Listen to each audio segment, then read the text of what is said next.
गोली के लिए जो झींगा लगता है अच्छे साइज़ के हो तो 2, नहीं तो फिर आप ज़्यादा लगाओ। तो हमारे पास ज़्यादा बड़ा साइज़ नहीं है तो हम लोग ज़्यादा झींगा लगा रहे हैं। आप इस तरह से भी झींगा लगा सकते हैं और दूसरा तरीका ये भी है, जिस तरह आपका दिल मुतमईन हो उस तरह से लगाएं। तो आजकल मैं इस तरह डोरी डालता हूँ।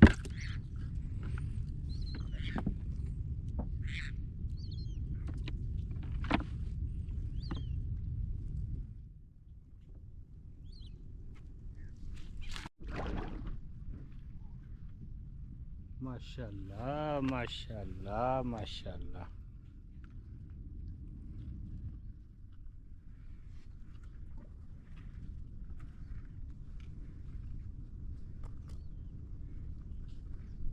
प्लास दो।